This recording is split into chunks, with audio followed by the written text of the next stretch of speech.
여러분 안녕하십니까? 여수 MBC 뉴스데스크입니다.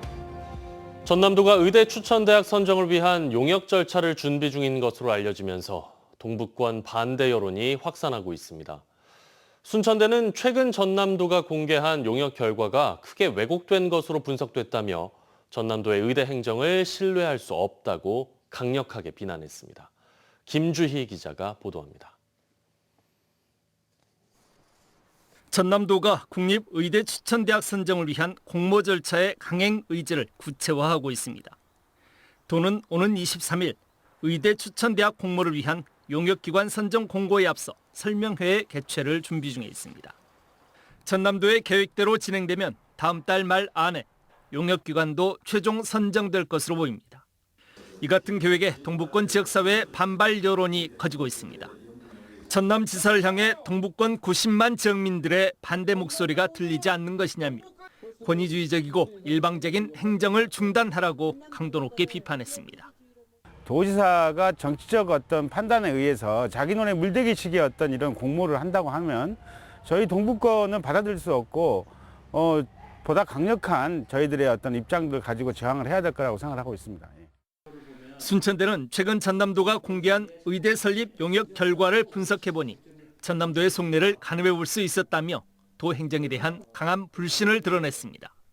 순천대가 전남 국립의대병원 설립을 위한 비용 편입, 즉 BC를 동일한 표본으로 KDI의 공고 기준에 따라 다시 분석해보니 전혀 다른 결과가 나왔다는 겁니다.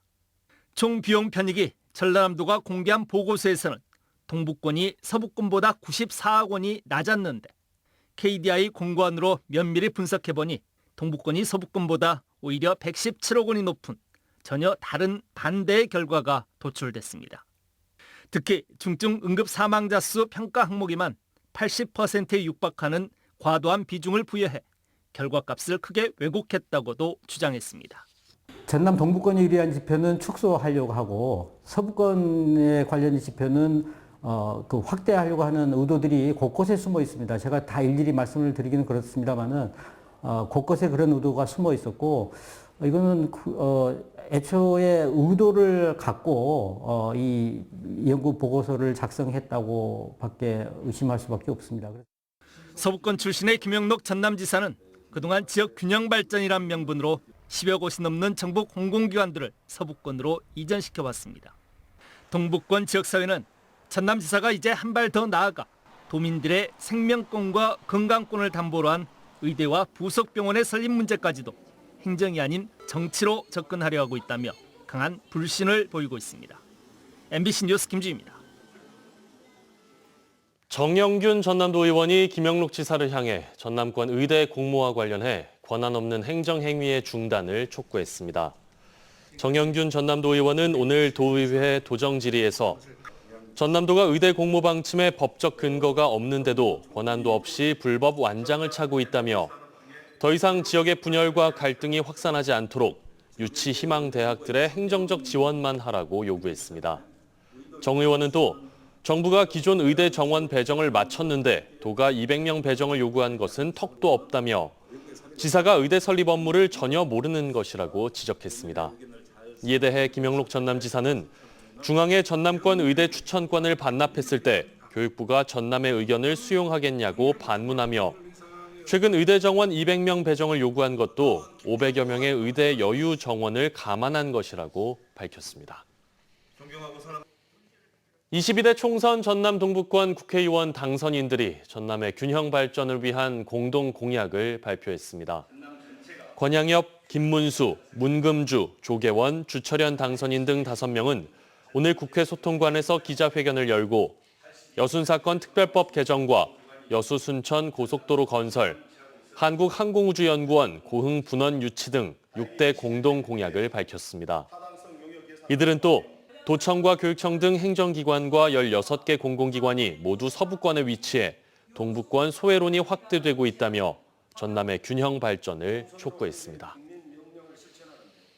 광양항 동측 배후단지 내 대규모 상업시설 용지가 여러 가지 조건상 사업성이 떨어져 준공 16년째 미분양 상태로 남아 있습니다. 광양시는 투자비용 회수와 배후단지 활성화를 위해 연내 지구 단위 계획을 바꿔 매각할 계획인데요. 크게 달라진 주변 개발 여건과 맞물려 이전보다는 전망이 밝아 보입니다. 최우식 기자입니다. 광양항 동측 배후단지 3단계 개발 사업은 지난 2006년부터 시비 436억여 원이 투자돼 2년 반 만에 완공됐습니다. 하지만 용도가 중심 상업지역인 7만 1000여 제곱미터의 잡종지 두 필지는 지금껏 16년째 팔리지 않고 있습니다. 분양가는 540억 원, 항만법에 따른 10년 양도 제한과 용적률 440% 이하 규정으로 사업성이 떨어져 마땅한 민간 투자자가 없었던 겁니다. 때문에 광양시는 막대한 시비 투자금이 묶여 또 다른 개발 사업에 대한 재투자가 어려운 실정이었습니다. 하지만 지난해 10월 항만법의 개정으로 양도 제한이 해제됐고 지금은 용적률을 높이고 획지 합병 조항을 신설하는 내용의 지구 단위 계획 변경도 추진 중입니다. 1500% 이하로 한다 그러면 아무래도 17, 8층까지 건물을 지을 수 있을 걸로 하면 사업자가 아무래도 투자하기가 수월하고 수익성이 좋아질 것으로 판단됩니다. 광양시는 오는 8월 지구 단위 계획 변경과 11월 실시 계획 변경 승인이 완료되면 올해 안에 감정 평가를 거쳐 용지를 매각한다는 계획입니다. 특히 최근에는 율촌산단 연결도로 건설과 골프장을 포함한 구봉산 관광단지 개발이 속속 가시화되면서 부지 주변 여건도 크게 개선되고 있습니다. 광양항과 연계해서 광양 발전의 성장 동력이 될 수 있고 부족한 세운을 확충해서 그동안에 투자하지 못했던 곳에 투자가 이루어져서 지역 경제 활성화에 기여할 것으로 생각합니다. 민선 8기 광양시가 장기 미분양 해소와 투자 비용 회수를 위한 적극적인 도시 행정으로 광양항 동측 배후단지 활성화를 앞당길 수 있을지 주목됩니다. MBC 뉴스 최우식입니다. 요즘 휴양지에서 일을 하는 워케이션이 인기입니다. 체류형 관광객을 유입할 수 있어 전국의 지자체들이 앞다퉈 이 워케이션 사업에 뛰어들고 있는데요. 전남에선 여수가 워케이션 1번지로 선정됐는데 참가자들의 반응이 아주 좋습니다. 최황지 기자가 취재했습니다. 여수 앞바다 너머로 지역 대표 랜드마크인 오동도가 보입니다. 1인용 업무 공간과 회의실, 간단한 다과를 먹을 수 있는 미니바도 있습니다. 전남의 제1호 워케이션 사업지입니다. 여수 워케이션 센터는 바다와 주요 관광지가 가까운 데에 있어 참가자들에게 큰 호응을 얻고 있습니다. 이번 주부터 정식 운영을 시작했고 지난주 사전 접수 기간에만 23명의 참가자가 신청했습니다. 이들은 3박 4일간 여수에서 머물며 일과 휴양을 병행합니다. 참가자들 대부분은 수도권 소재 직장인입니다. 일단 서울에서 가장 멀리 떨어진 데로 가고 싶었고요. 바닷바람 맞으면서 일하니까 너무 좋았습니다. 전국 지자체가 체류형 관광객 유입을 위해 시행하는 워케이션 사업. 골프와 캠핑, 각종 부대시설을 연계해 참가자들을 모집하고 있습니다. 여수시도 요트 투어와 아쿠아 플라넷 등 인근 시설과 연계한 프로그램을 앞세우고 있습니다. 이 지역을 생활하시면서 이 지역을 느끼실 수 있는 기회를 제공하는데요. 이거는 장기적으로 봤을 때는 우리 지역의 인구 유입 효과를 가져올 것으로 기대하고 있습니다. 여수시는 워케이션 사업을 확대해 주요 관광지인 돌산에 2호점 개소를 목표로 하고 있습니다. 관광객 감소로 어려움을 겪는 여수시가 워케이션 운영을 통해 반전의 계기를 마련할 수 있을지 주목됩니다. MBC 뉴스 최황지입니다. 부실한 진상조사로 거센 반발을 사고 있는 5.18 진상규명조사위원회가 전원위원회를 열고 비판을 받은 내용을 수정한 종합보고서 초안과 계엄군 고발건을 심의했습니다. 하지만 계엄군 고발은 서류 미비 등으로 종합보고서는 일부 전원위원들의 반발로 제동이 걸렸습니다. 송정근 기자입니다. 5.18 진상조사위가 제123차 전원위원회 회의에 상정한 반인도적 범죄 행위 고발안, 다시 말해 주남마을과 송암동 민간인 집단학살을 자행한 계엄군들을 진상조사위가 고발하겠다는 안건을 심의했습니다. 조사위는 당시 광주에 투입된 계엄군들을 인터뷰한 결과 집단학살에 참여한 계엄군을 특정할 수 있었고 이를 바탕으로 모두 9명을 고발하기로 했습니다.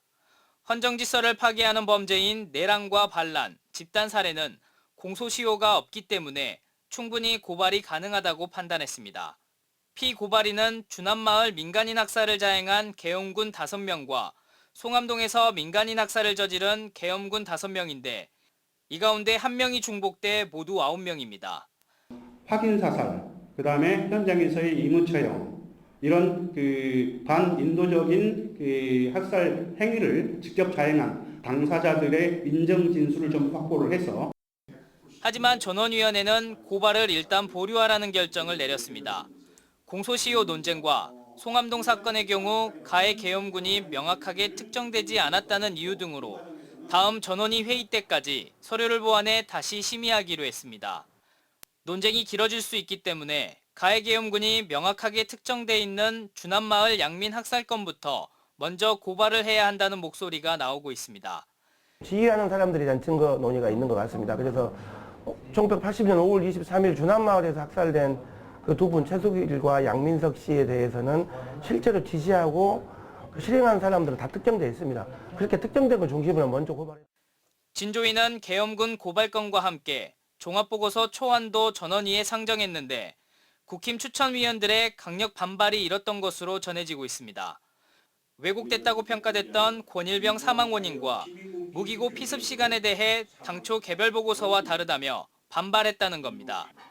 진상조사위는 오는 24일 열리는 전원위 회의에 두 안건을 수정 보완해 다시 심의를 진행할 계획인데 국힘 추천위원들이 이번 종합보고서를 바탕으로 진행되는 심의에는 불참하겠다는 입장이어서 종합보고서 완성을 놓고 진통이 예상되고 있습니다. MBC 뉴스 송정근입니다. 전남교육청이 지난해 튀르키예 지진으로 피해를 겪은 학생들을 초청해 오는 8월까지 여수 정보과학고에서 단기 연수를 실시합니다. 이번 연수에는 학생 16명, 교사 2명이 참여했으며 3개월 동안 한국어 교육과 문화체험 등 다양한 활동에 나섭니다. 전남교육청은 튀르키예 6.25 참전에 대한 보훈과 지진 피해 학생들의 교육 지원을 위해 연수를 마련했다고 설명했습니다. 이상기후로 인한 농작물 병충해 피해가 잇따르고 있습니다. 최근 자잘하게 갈라지는 이른바 벌마늘에 대해서는 재해가 인정됐는데요. 양파와 보리 등 다른 작목에서도 생육장애 현상이 잇따르면서 대책 마련이 필요해 보입니다. 박종호 기자의 보도입니다. 무안 해제면에서 50년 넘게 농업을 하고 있는 이복재 씨. 다음 달 수확을 앞두고 있던 4만 제곱미터 규모의 마늘 농사를 망칠 위기에 놓였습니다. 마늘 쪽이 자잘하게 갈라지면서 상품성이 떨어지는 이른바 벌마늘. 급격한 기온 변화와 일조 시간 부족 등 이상 기후가 원인으로 꼽힙니다. 날씨가 좀 따뜻해가지고 이자 성장이 된 걸로 봅니다. 차주가 이렇게 날씨가 안 따스할 때는 이자 성장이 안 됐었어요. 지금 저 같은 경우는 12,000평을 해놨는데 종잣값도 못 건지게 생겼어요. 다행히 마늘 2차 생장 피해는 재해로 인정받아 복구비 지원을 앞둔 상태. 하지만 이상기후로 인한 농작물 피해는 타 작물에서도 발생하고 있습니다. 8년 전 귀농에 양파를 생산하고 있는 박춘영 씨. 지난달까지 멀쩡하던 양파가 갑자기 녹균병과 잎마름병 등으로 병들어 올해 수확을 거의 포기한 상태입니다. 근데 3, 4일 사이에 양파가 잎이 다 이렇게 노고가 돼버렸죠. 병이 와버리는 거죠. 밭에 나오기가 싫어요. 네. 왜냐하면 잘 키워놨는데 갑자기 이렇게 한순간에 무너져 버리니까. 전남 양파 재배지 4,800헥타르 가운데 이 같은 피해가 발생한 것은 1,000헥타르로 20%가량. 대부분 무안과 신안 지역으로 피해는 더 확대될 전망입니다. 농민단체들이 양파와 시설 원예작물에 대한 피해를 재해로 인정하고 특별 재난 지역으로 선포할 것을 촉구했습니다. 실제로 최근 4개월 동안 평균 기온과 강수량은 증가하고 일조량은 부족했던 만큼 이상 기후로 인한 피해라는 겁니다. 2월부터 4월까지 평년 일조 시간은 190시간인데 올해는 158시간으로 약 17% 정도 일조 시간이 적었고 평년 강수 일수는 6일인데 올해 강수 일수는 12일로 평년 대비 2배 정도 강수 일수가 많았습니다. 전라남도가 지난 9일 정부에 건의한 양파 생육장애 피해 재해 인정 여부는 여전히 검토 중인 상황. 인건비 상승과 쌀값 하락에 이어 이상기후로 인한 병충해 확산으로 농민들의 시름은 더 깊어지고 있습니다. MBC 뉴스 박종호입니다.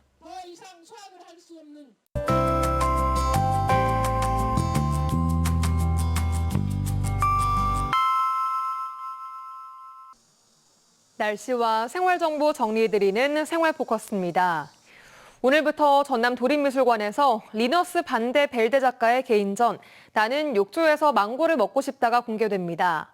가상과 실제 경계를 뛰어넘는 작가의 작품 세계를 감상할 수 있는 이번 전시는 8월까지 이어집니다.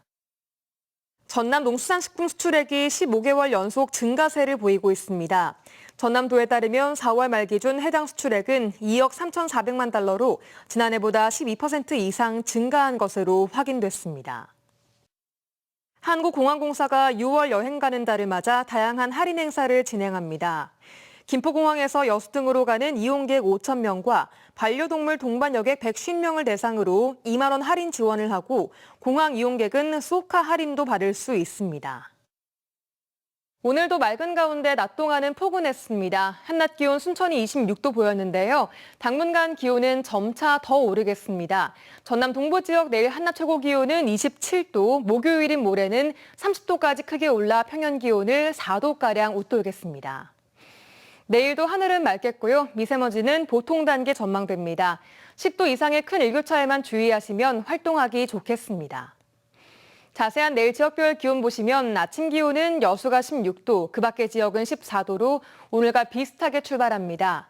한낮 기온은 여수 23도, 고흥 26도, 광양, 순천 27도로 오늘보다 2도가량 오르겠습니다. 해상에는 구름 많은 가운데 바다의 물결은 남해서부 앞바다에서 0.5m, 먼 바다에서는 0.5에서 최고 2m로 일겠습니다. 여수의 내일 만조 시각은 아침 8시 9분, 간조 시각은 오후 2시 5분입니다. 지금까지 생활포커스 송유라였습니다. 전라남도 기념물인 고흥 남양리 산성이 5세기 말에 처음으로 축성돼 임진왜란 당시까지 사용됐다는 사실이 최근 시굴 조사에서 확인됐습니다. 고흥군은 최근 마한 유적 조사와 국가 사적 지정, 정비 복원을 위한 시굴 조사가 열흘 동안 진행됐으며 여기서 출토된 토기 등을 통해 남양리 산성이 주변 지역보다는 가장 이른 시기에 축조된 것으로 밝혀져 학계의 관심을 모으고 있다고 밝혔습니다. 특히 백제 행정 취소였을 가능성을 보여주는 기와와 청동 유물은 호남 지역에서는 처음 확인된 희귀한 것이며 임란 당시 대형 건물터도 발견됐습니다. 최근 제주도 인근에서 유해 해양생물인 괭생이 모자반이 유입되면서 전남도가 예찰 활동을 강화했습니다. 전남도는 지난달 26일부터 제주도 인근에서 괭생이 모자반 신고가 접수된 이후 지난 2일부터 비상 대응 체계를 가동하고 신안 가거도 인근 해상 등을 모니터링하고 있으며 최근까지 지역에 유입되거나 피해 발생 신고는 없다고 밝혔습니다. 한편 지난해 전남에서는 진도와 신안 등에서 괭생이 모자반 74톤이 유입돼 전남도가 54톤을 수거하고 처리했습니다.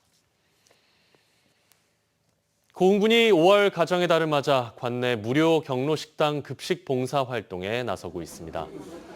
고흥군은 오늘 노인복지관 내 무료 경로식당을 찾아 200여 명의 어르신들을 위한 식사 배식과 안부 살피기에 나섰습니다.